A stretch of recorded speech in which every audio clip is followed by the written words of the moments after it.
Mikey, it's your mother. I hope I'm not interrupting anything, but I just wanted to check in and see how things are going. You're working from home again today, right? That means you're by yourself all day.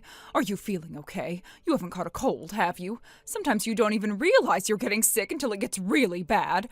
And what about food? Are you eating properly? You have a terrible habit of skipping meals when you're too busy with work. Oh, and Andrea, she's making sure you're taken care of, isn't she? Oh, for the love of... Mom, can you please stop bombarding me with these overprotective messages? I was in the middle of a really productive work session. I was focused. I was actually making good progress. And now my focus is completely shattered because I had to stop and deal with this. Mikey, that's not a very nice way to talk to your mother. I'm just looking out for you. Looking out for me? Mom, this isn't just looking out. This is you hovering, micromanaging, obsessing over every little thing as if I'm a kid who can't take care of himself. That's not true. I'm just making sure your lifestyle isn't falling apart. I know how you get. You get so caught up in work that everything else gets neglected. If I don't check in, who will? It's not like I can just stop by and see for myself, so I have to rely on Andrea. Mom, how many times do I have to tell you, stop putting this kind of pressure on Andrea? She's my wife, not my caretaker. Oh, don't say such cold things. Do you have any idea how sad that makes me? Even if it makes you sad, it frustrates me. It's exhausting having the same conversation over and over again. And can we address something else, like the fact that you keep calling me Mikey? What's wrong with that? What's wrong with that, Mom? I'm 34 years old. You can just call me Mike. I don't know. To me, you'll always be Mikey. Parents don't just stop seeing their children as their babies, you know. No matter how old you get, you're still my little boy. Yeah, I think you're taking that phrase way too literally. Anyway, where's Andrea? I messaged her a little while ago, but she hasn't responded. She's at work. Obviously, but I sent her a message and she still hasn't replied. That's because she can't check her phone during work hours. Her company has a strict policy against personal phone use. She has to leave her phone in her locker. If she sees your message at all, it won't be until her shift is over. What? So she won't even see it for hours? That's right. That means she's not properly taking care of you, is she? What? Mom, what exactly did you message her? I just asked if she went home during her lunch break. Why? Because she should be making sure you have lunch, of course. Mom, I can make my own lunch. So she didn't come home, did she? Obviously not. She only gets an hour for lunch. Even if she wanted to, there's no way she could make a round trip, cook, and still get back to work in time. Oh my goodness, Andrea works that far away? It's not that far. It's just too far for a round trip during a 1-hour break. No. If she's too far away to come home and take care of you, then that's too far. Mom, I know people who commute 2 hours one way. Compared to that, Andrea's job is close. That's completely different. If she weren't responsible for looking after you, then I wouldn't care. But she is. She's your wife. She should be there to take care of you when you need her. We need to do something about this. She should quit that job and find something closer. Mom! No, listen to me, Mikey. A job is a job. There are plenty of jobs out there. She can find one that's within a reasonable distance. And by reasonable distance, you mean? Oh, I don't know. 3 minutes away by bicycle should be the absolute limit. That's insane! We live in a suburban residential area. There aren't even that many workplaces that close by. Then you should move somewhere that makes more sense. No! Andrea likes her job. She enjoys the work, she's good at it, and she's happy there. I'm not gonna ask her to leave just because you think she should be hovering over me all day. Mikey, I can't believe you're okay with this. Okay with what? You've only been married for 3 months and you're already letting Andrea carry such a heavy burden. What? I thought marriage was about a husband taking care of his wife, providing for her, making sure she doesn't have stress. Instead, you've put her in a position where she has to work so hard, commuting so far, and still coming home to take care of you. Mom, stop. If only I didn't live so far away. If it weren't for this 4-hour distance, I would come take care of you every single day. Don't! Do not even joke about that! Actually, Oh, no. there's something I've been planning for a while now. I think it's finally time to put it into action. What are you talking about? You'll see. It's a surprise. A surprise? Yes, I just need a little time to prepare everything, but once it's ready, you're going to be so happy. Mom! Trust me, Mikey. I don't! I really don't! Oh, you'll love it. I already hate it. Now, just be patient. Everything will be ready soon. I have a really, really bad feeling about this.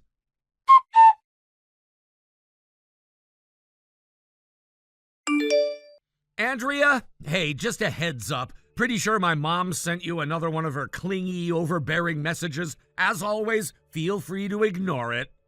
Hey, you. Yeah, I figured. My phone buzzed a couple of times while I was packing up, and I had a feeling it was her. You okay, though? She didn't completely throw you off your day? Let's just say my patience is wearing thin. Oh, no. She hit me with the Mikey barrage again. Mikey! I swear to God, Andrea. I'm sorry, I couldn't resist. But seriously, I don't know how you deal with this daily. Your mom's got persistence, I'll give her that. Oh, believe me, if persistence were an Olympic sport, she'd have taken home gold years ago. No kidding. Though, to be fair, I do get why she's like this. Your parents' divorce hit her hard. Living alone must be rough for her. Yeah, I get that, I do, but here's what gets me. The whole reason my dad wanted the divorce in the first place was because she was way too obsessed with me. That's literally why they split. And 2 years later, she still doesn't get it. That part is wild to me. Like, I understand feeling lonely. I understand struggling to adjust, but you'd think she'd have some level of self-awareness. Nope, none. Not even a little. That's honestly kind of terrifying. Right? At least your dad understood what was going on. That's the one silver lining in all of this. Yeah, thank God for that. If nothing else, I'm glad at least one of my parents realized how unhealthy this was. Honestly, if Dad hadn't dropped the divorce bombshell when he did, I might have never worked up the courage to move out. And if I hadn't moved out, I wouldn't have met you. Aw. I mean it. If I'd still been stuck in that house with just my mom, I don't even want to imagine what that would have been like. Just thinking about it makes my skin crawl. Well, you're not stuck there anymore, and you'll never be in that position again. Yeah. Except, she still finds ways to make my life miserable from a distance. If only you could just block her number and be done with it. God, I wish, but you know what would happen. The moment she realizes I'm not responding, she'll be on the next train over. Yeah, that's a horrifying thought. Yeah, and it's exactly why I regret giving her our address. But you had to, right? That was part of the deal when you moved out? Yeah, at the time I was so desperate to get out I would have agreed to anything. But now, every time she calls, every time she texts, every time I hear that notification chime and feel my stomach drop, I regret it. I regret it so much. And it's affecting your work, too. Last week she was blowing up your phone even though you were literally in the middle of a deadline. Exactly! That's what pisses me off the most! I work from home, staying focused is everything for me. And yet here she is, treating me like I'm just sitting around waiting for her to check in on me like I'm still some kid. She has zero boundaries. I don't know how you deal with it. I don't, Andrea. I don't deal with it. I just survive it. That's not okay. I know it's not okay. That's why I need to figure something out before I completely lose my mind. I love her. She's my mom, but I cannot keep living like this. I hear you, and I really, really wish there was more I could do to help. You are helping. You're literally the only thing keeping me sane through all of this. Well then, I think you're going to love what I have to tell you next. Oh? Go on, I'm listening. So, remember how I asked my friend, the one in real estate, to keep an eye out for places that match what we're looking for? Yeah? Well, she just got back to me. She found a place. No way! Yep, Like our kind of place? exactly. Good location, great layout, and best of all, it has amazing soundproofing. Which means your dream of having a proper, distraction-free home office, it's finally happening. Oh my god, this is actually happening? It is! And get this, we can go and see it as early as tomorrow. Tomorrow? Yes! We're going, no question! I knew you'd say that. I'll let my friend know we're in. Andrea, you're the best! Like, the best. I could kiss you right now. Hold that thought until I actually get home. Deal. God, this is perfect timing. Our lease renewal is coming up soon, and I was dreading the idea of signing on for another year here. Right? Same. This is our chance to make a fresh start. No more worrying about paper-thin walls, no more distractions while you're working, hopefully. A bit more distance from your mom's radar. Please, I need this. Then let's do it. As soon as we check out the place and confirm everything, we'll start prepping for the move. It's gonna be a lot of work, but we've got this. Yeah, we do got this. Let's make this happen.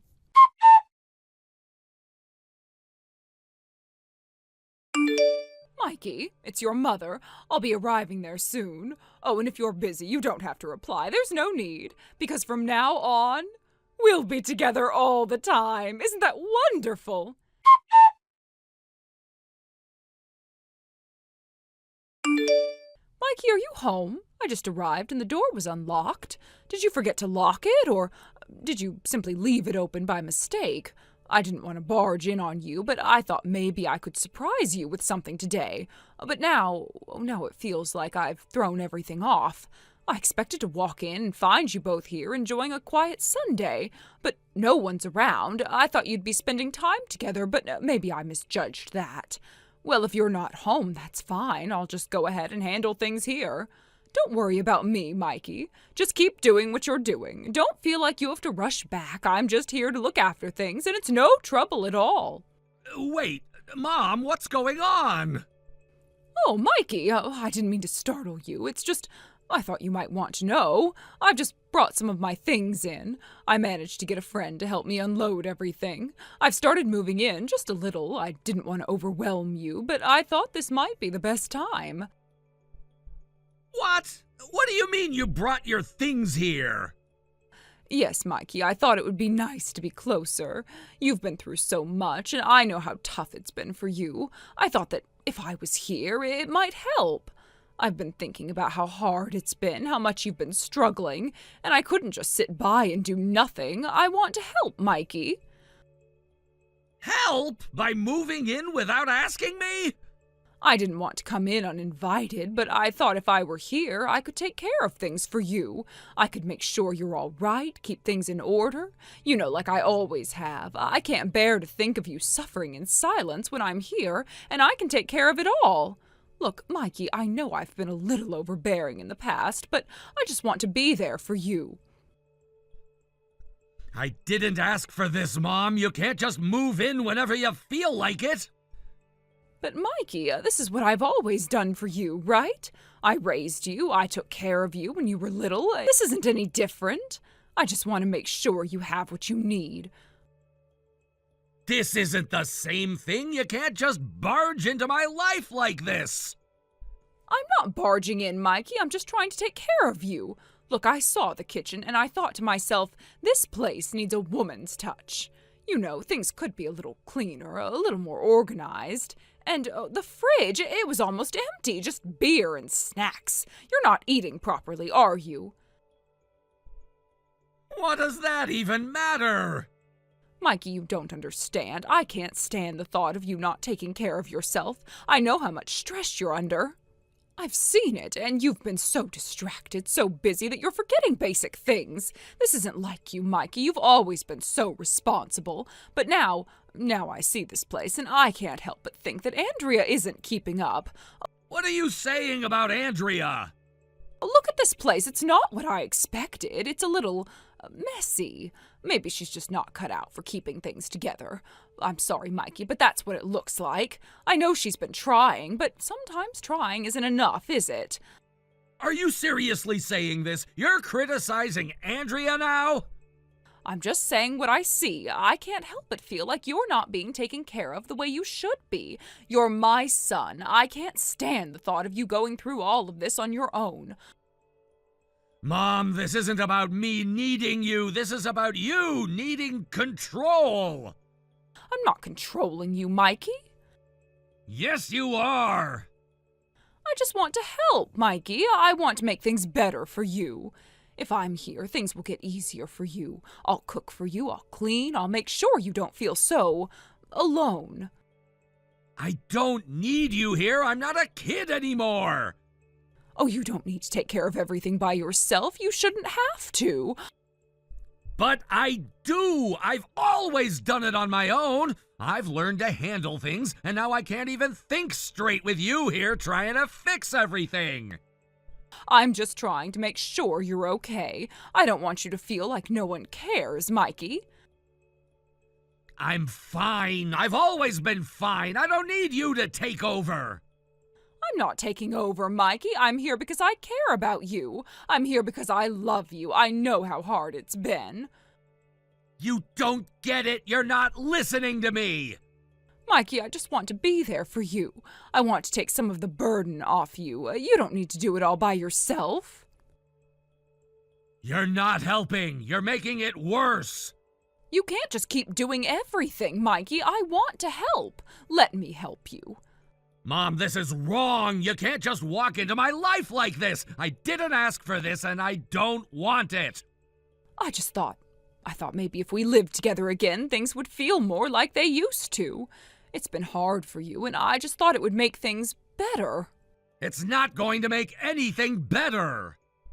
I didn't want to upset you, Mikey. I wanted to help. I wanted to be there for you.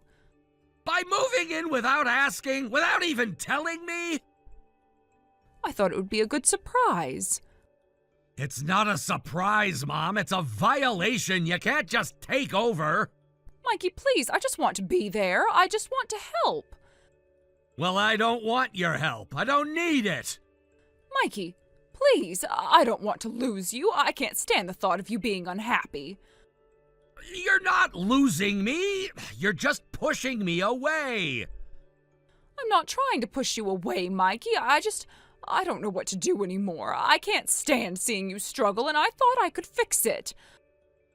You can't fix it. You can't fix me, and you can't fix my life. I just want to be there, Mikey. Please, I'm sorry if I've hurt you. You have. You've hurt me so much, and I can't keep letting you do this. I need to have my own life, Mom. I need to have my own space, my own boundaries. But, Mikey, we're family. Don't you want us to be together? Not like this, Mom. I need to move on. I need to build my own life. Mikey, please. I'm sorry. I didn't mean to hurt you. I can't do this anymore, Mom. I need to be away from you. No, Mikey, please. Goodbye, Mom. Mikey, no. I can't keep doing this. I can't keep pretending that everything's okay when you keep overstepping. Mikey, please, I love you. Don't leave me. It's over, Mom. I can't take it anymore. Goodbye. Mikey?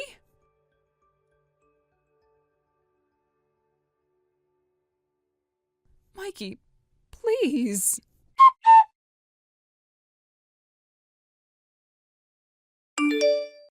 I left the matter to the landlord to handle. At first, I couldn't shake the fear that this could spiral out of control. I prepared myself for the worst-case scenario, one where the situation would end up involving the police, a point of no return. It's a terrifying thought that things could get so bad that the authorities would have to step in. I braced myself, knowing I might have no choice but to face whatever consequences would come from this turmoil. But when the time came, when I wasn't there to intervene, it seems my mother realized, perhaps for the first time, the gravity of the situation. The tension was building, and she must have seen how quickly things could spiral beyond repair. Maybe it was the sheer weight of it all, of everything that had been left unsaid, unresolved, that pushed her to the point where she knew she had to step back. She must have understood on some level that it would only get worse if she kept trying to manipulate the situation or avoid the truth. So, without any further drama, she did something unexpected. She apologized. It wasn't a perfect apology, of course. It wasn't one that magically fixed everything or erased all the pain, but it was sincere, at least from her side. And that simple act seemed to diffuse the tension that had been building. There was no police involvement, no further escalation. My mother, for the first time in a long while, seemed to be owning up to something. It was a quiet moment of reckoning, but one that allowed the situation to come to a close, at least temporarily. But things didn't end there, not by a long shot. Immediately after that, it seems my mother sought out my uncle, her older brother. It's clear she turned to him for help, hoping that he could smooth things over, help her navigate the mess she had created. I can't say for certain what exactly they discussed, but when my uncle showed me the conversation history, it was hard to ignore the look on his face. His initial reaction was one of disbelief, even disgust. He couldn't believe what had unfolded. It wasn't just that he was upset. It was as though he was physically sickened by what he read. The details were beyond his comprehension. How could it have gone so far? How could things have unraveled this badly? I could see the shock and frustration in his eyes as he processed everything.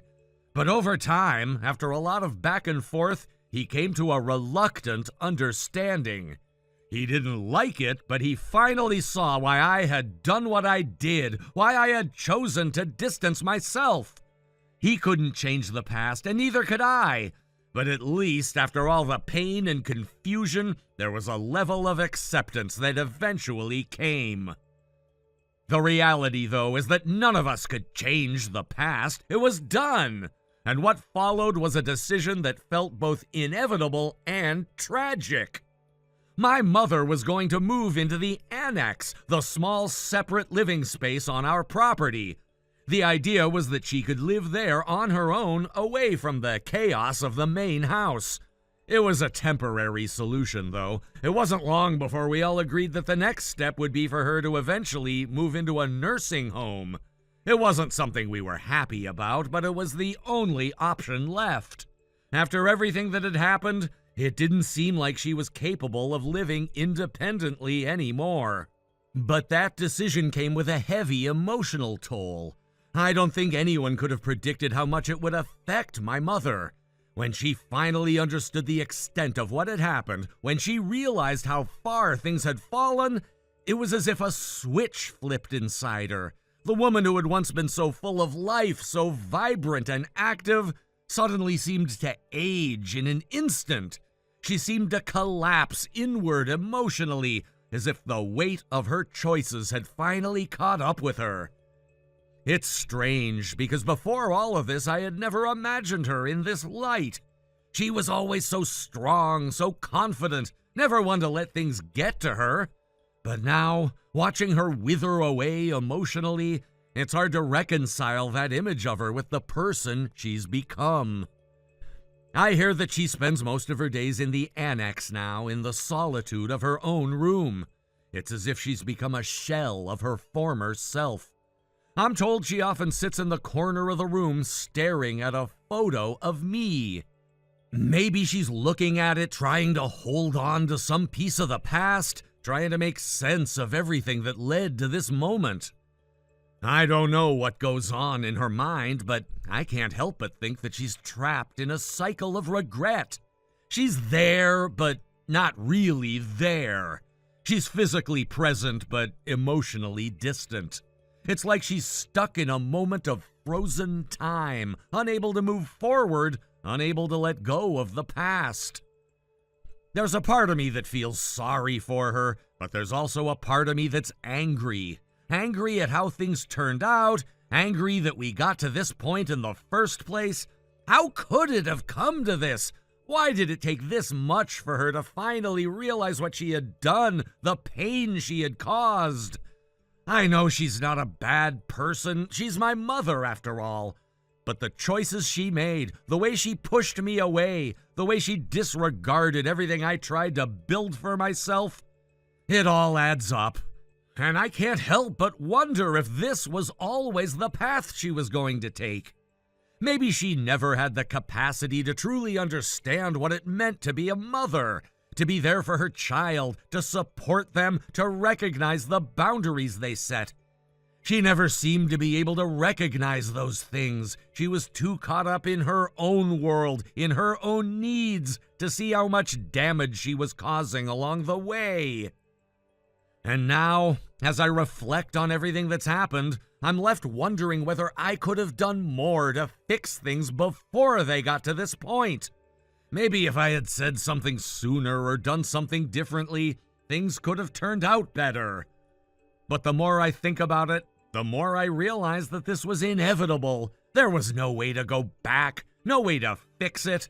And that realization that we've both been trapped in this cycle for so long is almost as painful as the events themselves. My uncle once told me that sometimes even the strongest family bonds can break, and when they do, they can never be fully repaired. It's a harsh truth, but it's one that I've come to understand all too well. He was right. We've reached a point where there's no going back. My mother and I are too different now. The person I knew, the person I once called my mother, is gone. And in her place is someone who doesn't even recognize herself, let alone me. And I think about the future, and I'm not sure what it holds for either of us. I can't predict where this journey will take me or where it will take her. But one thing is certain. Everything has changed. There's no going back to the way things were. The distance between us now is permanent. A chasm that can never be bridged no matter how hard we try. And as much as I wish things had turned out differently, I know that we both have to face the consequences of our actions. The pain, the regret, it's all a part of the process. But in the end, I don't know if there will ever be a way to heal from this. Perhaps time will offer some form of healing, but some wounds, I suspect, run too deep to ever truly mend. Hey, can you hear me?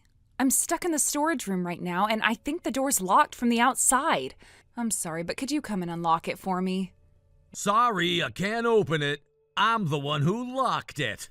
I know this might be annoying, but for now you're gonna have to stay in there. So I hope you brought some water and snacks in there with you, because it's gonna be a while before I come back. What? What do you mean you locked it? If this is some kind of joke, it's not funny. I've got a million things to do. I am really busy right now. Today's Andrew's wedding, you know. I can't be late, and I've got to get ready. Just open the door already, okay? I've been silent up until now, but I think it's time you knew something. I've been seeing someone else. Someone that I really enjoy spending my time with over being around you, and who I want to show to my family. I'm actually going to the wedding with her today. What? No, hold on. What are you talking about? Wait, are you saying you've been cheating on me? I can't even process what you're saying right now. This is crazy. There's no way you can get away with this. Everyone's going to find out, and they'll know it's not me you're talking about, right? You remember how my family lives really far away, right? The last time I saw my parents, it must have been 3 years ago, right? Even my relatives don't really remember your face all that well. So even if you introduced your girlfriend, it's not going to raise any suspicions. And if she steps in as you, then after the divorce, things will go smoothly. Wait, what? What are you even trying to say? What do you mean she steps in as me? Are you out of your mind? Listen to me. If you introduce her as if she were you and make sure people remember her face, then even if we divorce and I remarry, nobody will ever know I was cheating. They're all old, they hardly ever see us, and even if we do meet, they won't notice the tiny details. You gotta admit, it's a pretty brilliant plan, don't you think? No way. This is too much. You seriously think you can just replace me like that? What the hell is wrong with you? Are you actually telling me you are planning on divorcing me like it's nothing? What have I even done to deserve this? It's not like you've done anything to deserve this, but I've made up my mind. I want to marry her. I want to do it in a way that doesn't hurt her, that doesn't make her feel like she's the one being betrayed. Look, I'm sorry, but you need to stay out of the way for now. I'm gonna handle things, and when the divorce happens, I'll make sure you get a fair settlement. Don't worry about that. Wait, Kurt. What the hell are you talking about? You are being ridiculous right now, and I can't just sit here and let you talk like this. You need to let me out of this damn storage room right now. You think if you escape and head out to the market, you're gonna get away with it? Don't make me laugh. They'll just think some crazy woman barged in and made a scene. Look, I have to go now. I need to get to the wedding. Wait, you can't just leave me in here like this. Don't walk away, Kurt. Are you seriously going to leave me here trapped like this while you go off with her? This isn't happening. You are not just going to walk away and pretend nothing's wrong.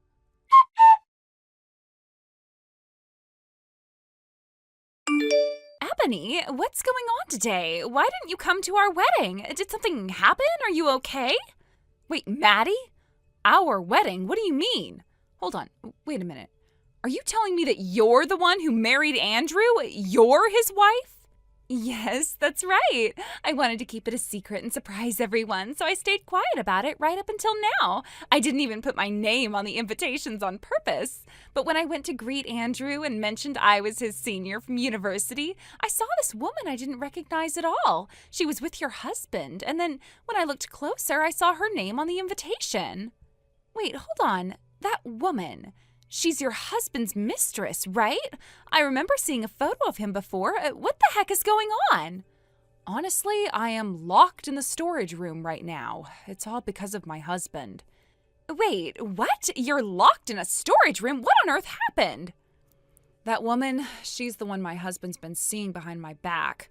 Since I don't have much connection with his family, he thinks he can get away with it. His plan is to introduce that woman as me, to take my place entirely. He wants to divorce me and marry her instead, and that's the whole plan. What? Are you serious right now? But wait, most of the people sitting at the friends table are university people, but they're all basically your juniors, right? There's no way this won't get exposed. Well, it looks like my husband was so preoccupied with impressing his parents and relatives that he didn't even think about any of that. He probably never imagined the bride would be someone from my past, one of my juniors. He couldn't have seen this coming.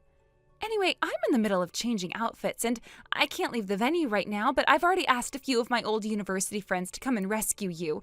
They're on their way to get you out of there. I feel so bad for having to leave the wedding, but honestly, I have hit my limit. I couldn't bear it anymore, so I'm really grateful they're helping me out right now. Oh, and don't worry, I'll quietly let my in-laws know everything that's happening.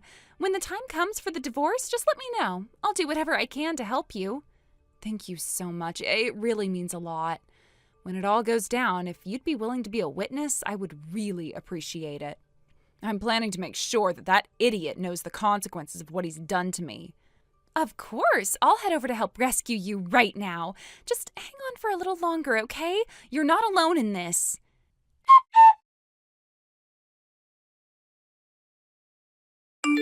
Ebony, I did it. Your husband finally confessed.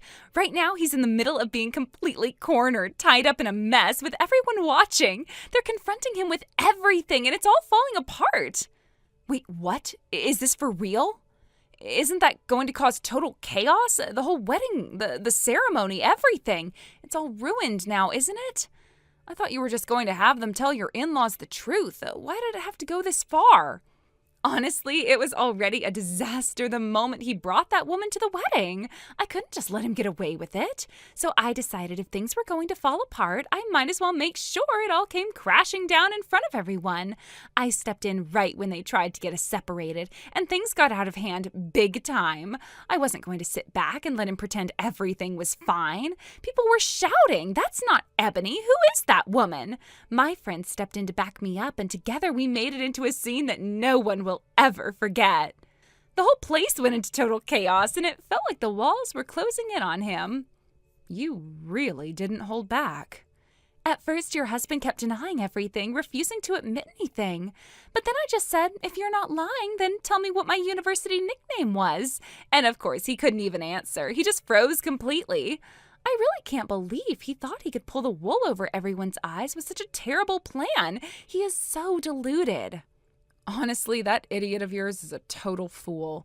I don't even think he realizes how far he's gone. I'm convinced that cheating just melted his brain. He's so far gone, there's no turning back for him now. The whole thing was such a mess from the start. I knew it was doomed to fall apart eventually. It was just a matter of time before everything unraveled. I mean, think about it. Introducing his mistress as me to his relatives and thinking he could just play it off later when the divorce happens? He was never going to get away with it. But what's worse is that he thought you'd just quietly step aside and let it all happen, like some passive bystander. Did he seriously believe that this would go smoothly? He thought everything would just go his way without a hitch, and it's honestly pathetic. I know your husband's completely at fault here, but I feel so terrible for all the trouble I've caused you. If it makes things better, I'll even help you redo the wedding if there's something you want. And don't worry, I'll make sure to get every penny of alimony from him. I'll make sure he pays for what he did. No, there's no need for that. You've done more than enough already. I can never thank you enough for all your help, especially back in university. You've been there for me more times than I can count, and I'll always be grateful. But you don't need to worry about paying for the wedding. Trust me, I'll be sending my own bill for everything he ruined. You need to go after everything. Don't hold back. He deserves every bit of it, and I'm so sorry that all of this fell onto your lap because of him.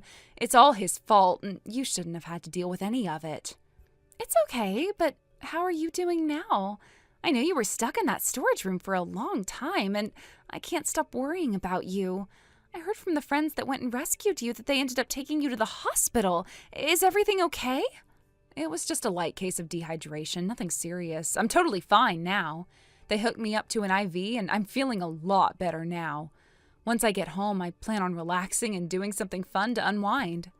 You've been through so much, and I really admire your strength through all this. I just want you to know that I'm here for you, and I'll be right by your side, supporting you throughout the entire process. Thank you. Truly, I'm going to make sure that idiot regrets every single thing he's done to me and you. And, Maddie? Yes? Congratulations on your marriage. I truly hope you find the happiness you deserve. I really do. Thank you. Oh, you're too kind. Ebony, you stay strong. We'll get through this, and I'll be right here cheering you on every step of the way.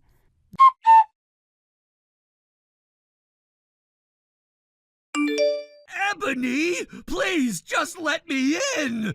I've been sleeping outside for 3 days now. The nights are freezing and I can't do this anymore. I'm begging you. I'm so sorry for everything. Please let me in. I can't take the cold any longer. I'm out of options here. What? No way. Why in the world should I let you in after everything you've done? You think I'm going to open that door for you? If you're so desperate, why don't you go back to your parents' house? Oh, wait, that's right. They kicked you out too. Or you can try your mistress if she hasn't already shut you out as well. It's really none of my concern anymore.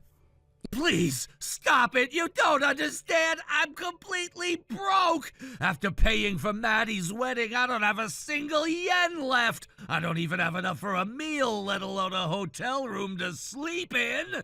I swear, I've realized my mistakes. You're the one I want. Just let me in, please. I can't go on like this. I'm on the edge, Ebony. I'm really sorry. Please, just hear me out.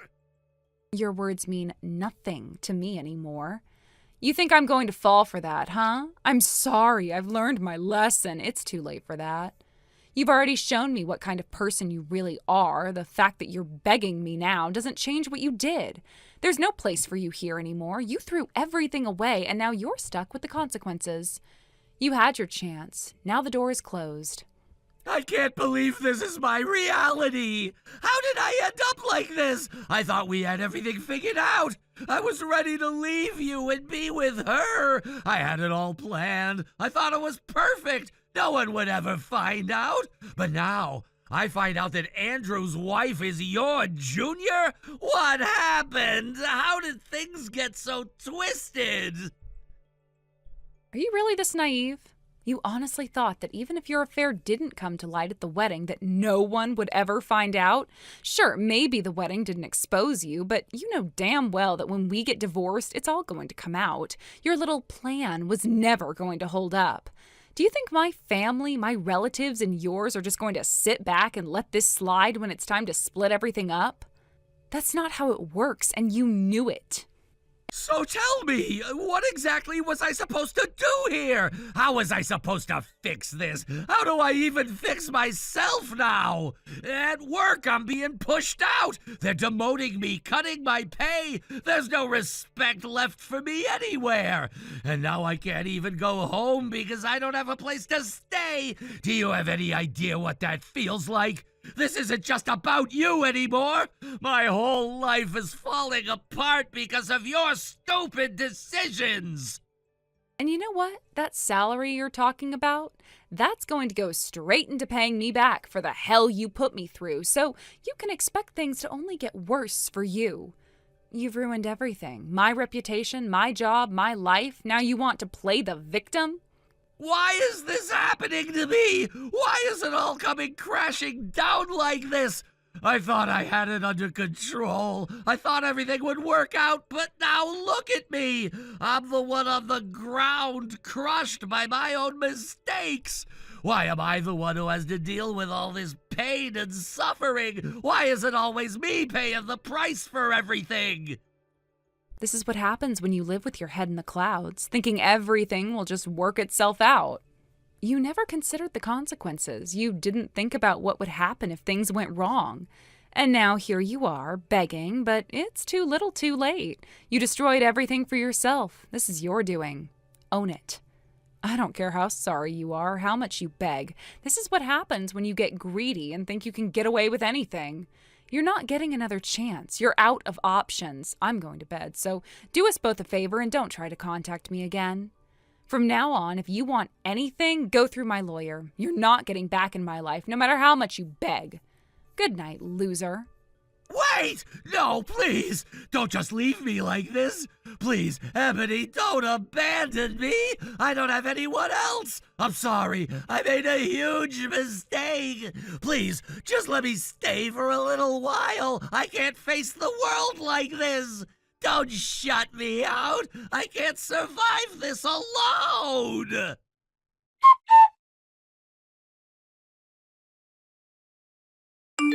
Thank you for watching and listening. We hope you enjoyed the video. Don't forget to like this video and subscribe. Also, feel free to leave a comment about what you thought of the story. We look forward to seeing you at the next story. Thank you for watching. Please subscribe and hit the like button. See you next time.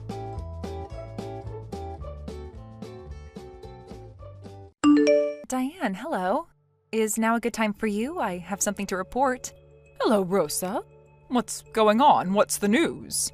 Actually, I'm pregnant. Oh, really? Yes, I'm currently 18 weeks along. When we last spoke, you didn't mention anything about that. Well, Andy and I discussed it, and we thought it would be better to wait until I was in the stable period before sharing the news. I see. all right. So that's all you had to say? Yes, that's it. Okay then, I've got something to do, so I'll have to go now. Oh, actually, What? If there's more, please make it quick. well, I apologize for taking up your time. No, it's fine. You don't need to apologize. If you need to say something else, feel free. Thank you. It's just, I'm a little nervous about how things will go from now on. Andy and I are really excited, but there's still so much to think about. It's a big change. I understand. It's a huge step. Just make sure you take care of yourself and don't hesitate to reach out if you need anything. I will, thank you. I'm just a little overwhelmed, but I think I'll be okay. Just remember to enjoy the moments of happiness, too. Thank you, Diane. I really appreciate your support. Of course. Take care of yourself and let me know if you need anything else. I will. Thanks again.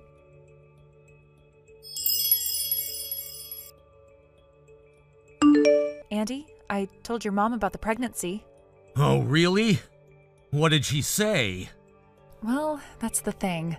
What do you mean? What happened? How should I say it? It was more like her reaction was a bit flat, you know? The message didn't seem to convey much excitement or joy. It didn't really seem like she was happy about it. Really? Well, as you know, your mom has always been a bit distant with me, so I kind of expected that. But even accounting for that, her response didn't seem particularly joyful. There wasn't a single word that really conveyed excitement or happiness. Maybe I'm just overthinking it. I see.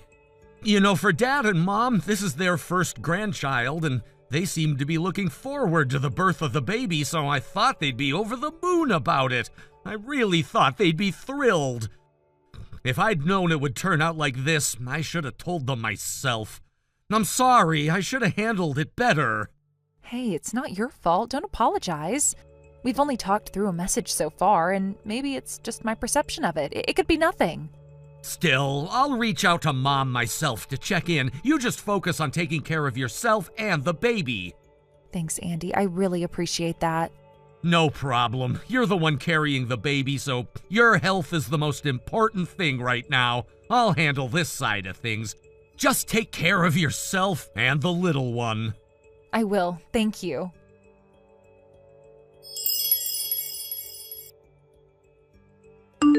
Mom, it's Andy. Oh, what's going on? Didn't you get a message from Rosa a little while ago? Oh, the pregnancy announcement? Yeah, about that. I'm just gonna get straight to the point. What is it? Are you by any chance upset that the news was a little late? Huh? I mean, how should I say this? I saw that chat history between you and Rosa, and honestly, I got the feeling you weren't too thrilled about the whole thing. Oh, well, yeah. It's true that pregnancy is usually a joyous occasion, but this time it's a bit complicated. What do you mean by complicated? Well, you see, Erica still isn't pregnant. Erica? Why are you bringing her up now? Your dad and I talked about it, and we agreed that this time we'd let Erica go first. We need to ask Rosa to give up on this for now. What? Let Erica go first? Give up? What are you saying? What I mean is, the first grandchild should really be Erica's child, don't you think? Huh? What? It's like a matter of seniority in the family, you know. It just feels off, to be honest, if the younger brother's child is born before the older sister's child. It just doesn't sit right, don't you agree? No, that's not how it works. Erica has her own plans with her husband, and besides, this is a precious life we're talking about. You're telling me to just let it go? Do you even understand what that means? Rosa's still young, she'll be fine. Once Erica gets pregnant, then you two can try for your second child. But until then, you understand, right? What are you even saying? This is about my child. It's my child, the child of my wife and me. Why are you making this all about Erica? Look, it's just that I'm sure you get it, right? The first grandchild for your dad and me should really come from our daughter, not from a daughter-in-law.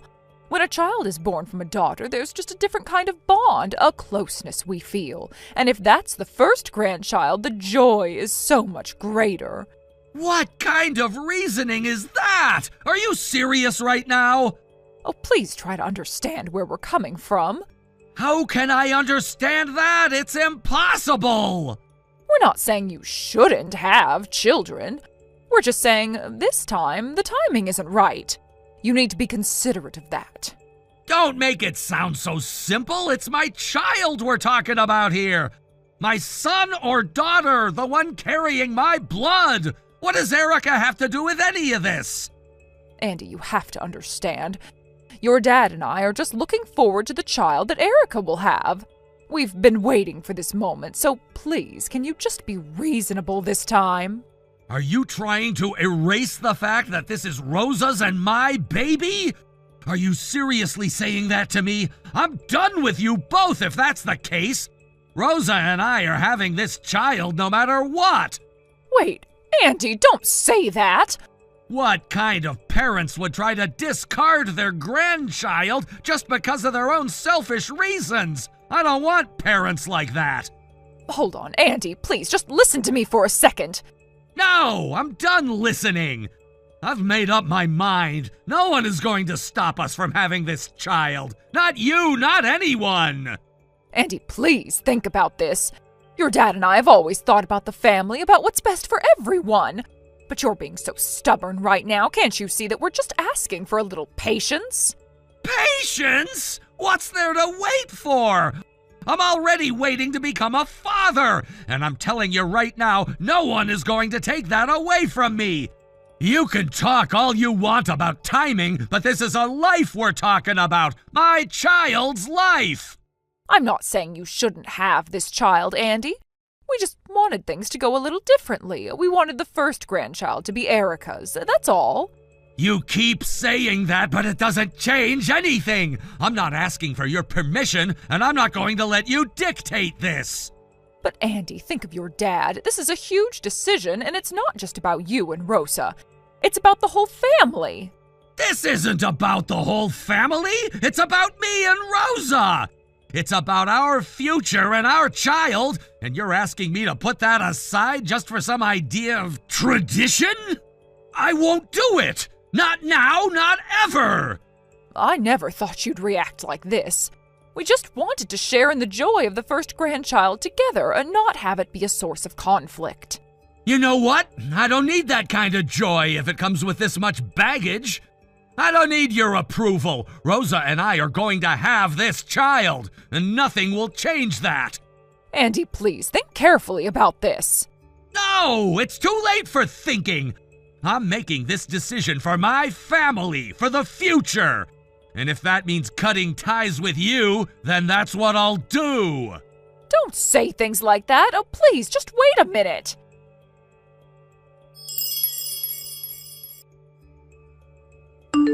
Andy, it's your mom.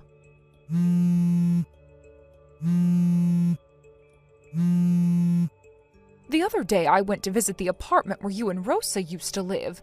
I asked the neighbors and they told me you moved out 2 or 3 years ago. So where are you living now? Oh, there's something important I need to talk to you about. Please respond.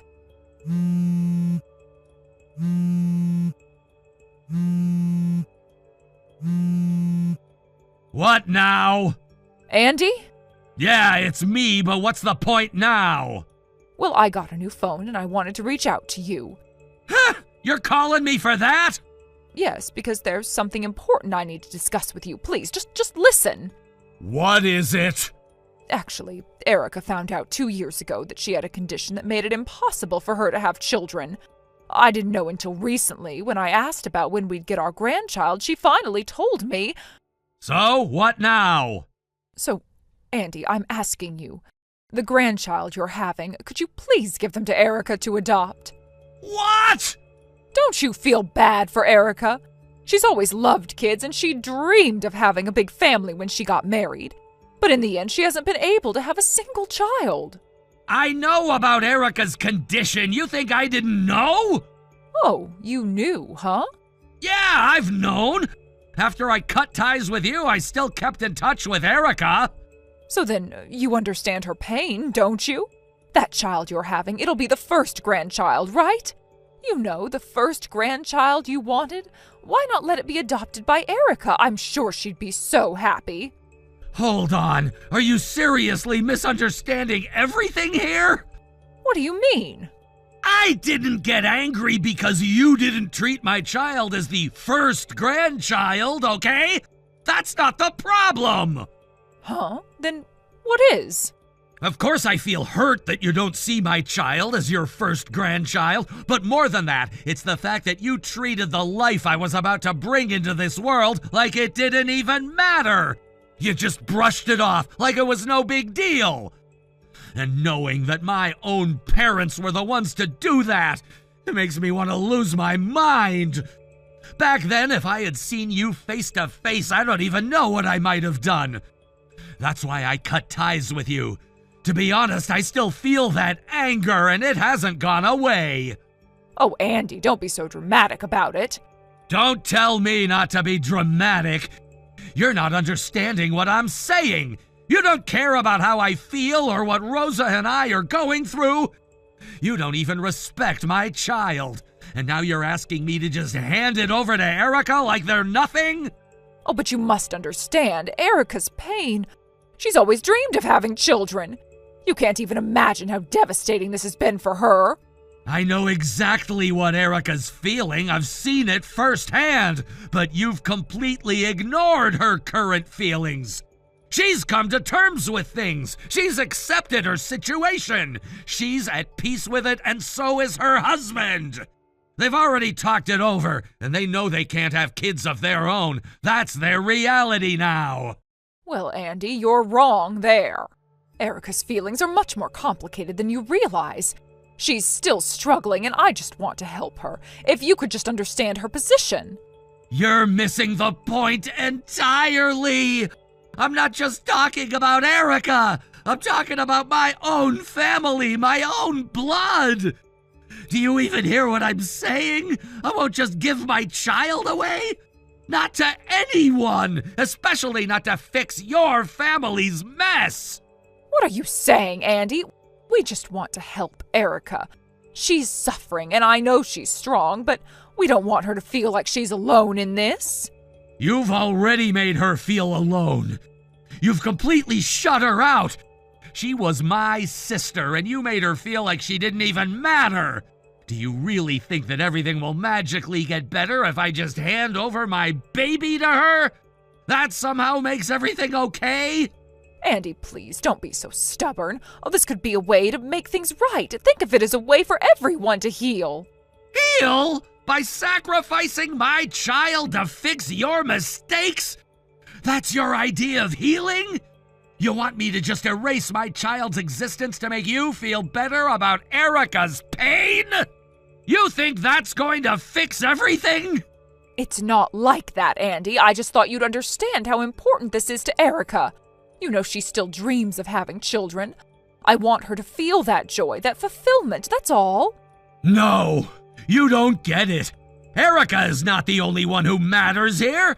What about me and Rosa? What about our family? Are you really going to ask us to give that up for Erica's sake? It's not about giving up anything. It's about doing what's best for Erica. She has suffered so much.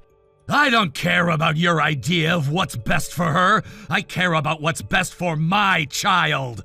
And what's best for my child is for them to be raised by their own parents, by Rosa and me. That's the only family that matters. You're being unreasonable, Andy. Just think about it for a moment. No, I don't need to think about it. I've already made my decision. You're not going to change my mind. Please, Andy, just talk to Erica. She's been wanting to hear from you. Don't tell me to talk to Erica. I've already been talking with her because she's here with me right now. She's what? So that means she knows where you are living right now?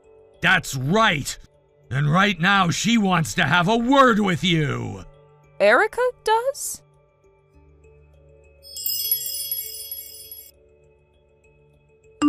Mom? Erica! If you knew about Andy's new address, you should have told me. That's not what we're talking about right now. I've been wondering why Andy hasn't come back to the family home, and I started to think it might have something to do with Rosa and you not getting along. In some ways, I was right, but now I finally understand why Andy didn't want to talk about it when I asked. You'd understand, right? After all, it makes sense that the first grandchild should come from the eldest child. Having a grandchild from your own daughter is just so much more meaningful. But Andy, well, he's a man, so he just doesn't get it. Don't assume anything. You can't seriously be telling me you were upset because Rosa got pregnant first. And to make matters worse, you're saying something as horrible as give up on a life as precious as this? Not only that, now you're suggesting giving the child up for adoption, tearing apart a parent and child for the sake of your own beliefs about what's right. Well, I only suggested that because I was thinking about you. What? What do you mean, thinking about me? Don't act like you're doing this for me. You've completely ignored what's right for my family and for my child. No, I just thought, since you haven't been able to have children and Andy and Rosa are having one, maybe this could be a way to help. You know, you could have the joy of raising a child. That's all I wanted, to help you. Stop. It's none of your business. I'm not a child, and neither is Andy. I know my own life. You're trying to use us to make yourself feel better, but it's wrong.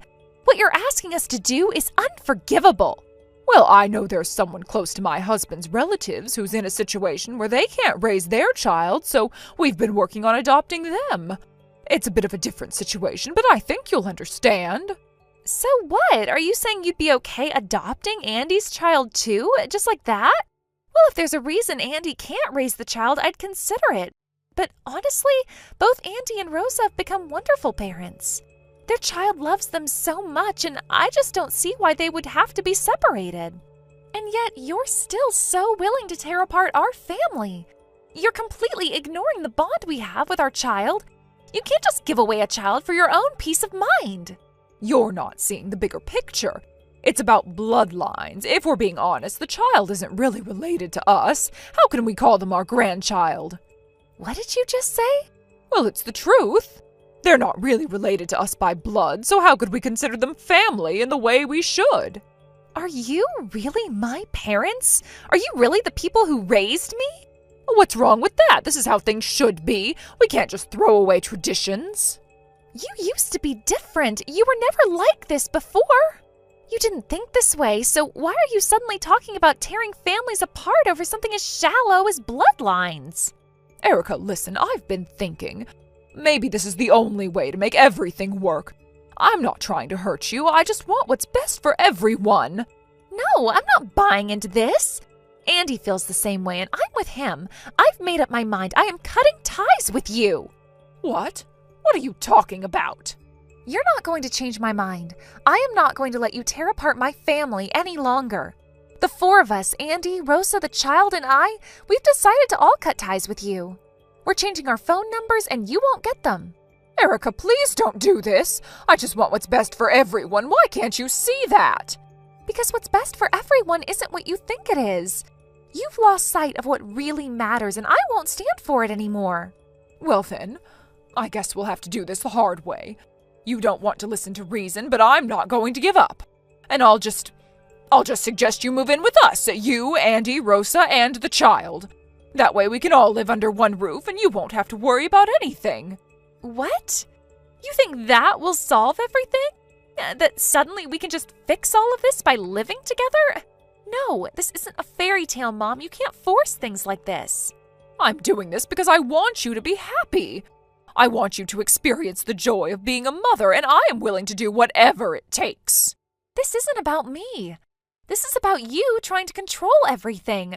I'm done. Erica, please, just talk to me. I don't want to lose you. Then stop trying to control my life. Stop trying to tear my family apart. Goodbye.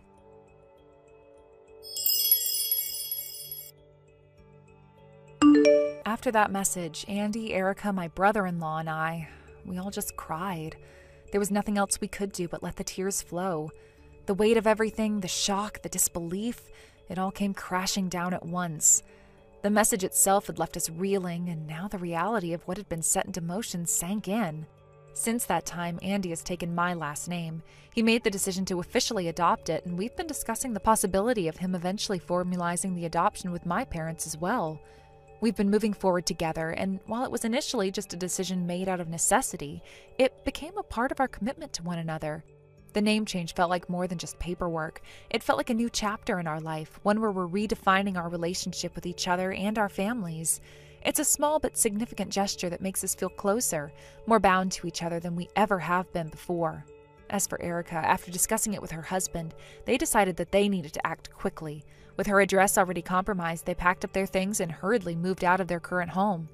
It wasn't easy, and the stress of it all weighed heavily on them, but it was clear that there was no choice. They couldn't afford to stay in the house knowing it had already been targeted, that the safety of their family was at risk. They found a new place, far from the prying eyes of the people who had been making their lives a living nightmare. It wasn't a perfect solution, but it was a necessary one. The sense of relief that came with leaving was bittersweet. They were escaping one danger, but at the cost of leaving behind everything they had worked for, the home they had built together.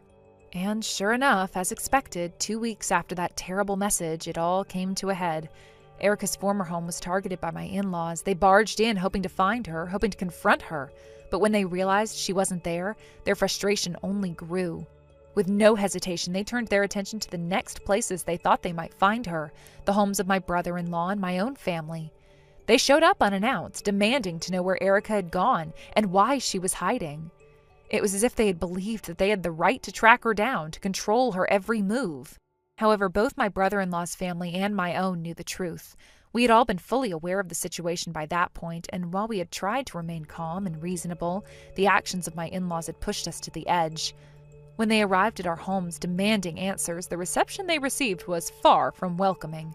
We stood our ground, refusing to let them intimidate us, refusing to let them manipulate us into revealing anything. My family and my brother-in-law's family were steadfast, standing together, united in the decision to protect Erica, to shield her from whatever plans they thought they could carry out. I will never forget the look on my in-laws' faces when they realized that we weren't going to budge. It was as though a switch had been flipped and all the anger and frustration they had been bottling up finally exploded. But instead of finding the answers they were looking for, they only found more resistance. My brother-in-law's family and my own were like walls, blocking them from getting any further. We turned them away, no matter how much they begged or demanded. The look of shock on their faces was something I will never forget. It was as if they couldn't believe they had been denied, that the control they thought they had over us was slipping through their fingers. But we were done playing their games. We weren't going to let them dictate our lives anymore. It wasn't long before word spread. The details of what had happened, the truth about what they had tried to do, began circulating. It wasn't just a matter of our families knowing the full story. Soon, people in the community started to learn what had really been going on. It didn't take long for the whispers to start. People began to notice the sudden isolation of my in-laws, the way they kept to themselves, avoiding contact with everyone. It was obvious that something had shifted. The comfortable, confident image they had projected for years had been shattered, and now they were left with nothing but the judgment of their neighbors and the quiet whispers behind their backs. From what I've heard, my in-laws are now living a much smaller life. They've retreated into the shadows, trying to avoid any further attention. The weight of the situation has settled on them heavily, and while they may have thought they could get away with their actions, the reality has been far different. They're not the same people they once were, and the people around them are no longer as willing to turn a blind eye. It's almost as if the universe itself is holding them accountable in ways they never imagined. They're no longer seen in the same way by those around them. Their once powerful presence has been reduced to something almost unrecognizable. The people who once admired them now look at them with suspicion, with disdain, and they can't hide from it. It's as though the truth of what they've done is inescapable, and no matter how hard they try to ignore it, they can't avoid the consequences of their actions. They've become isolated, their world shrinking around them as the people they once knew begin to keep their distance. Thank you for watching and listening. We hope you enjoyed the video. Don't forget to like this video and subscribe. Also, feel free to leave a comment about what you thought of the story. We look forward to seeing you at the next story. Thank you for watching. Please subscribe and hit the like button. See you next time.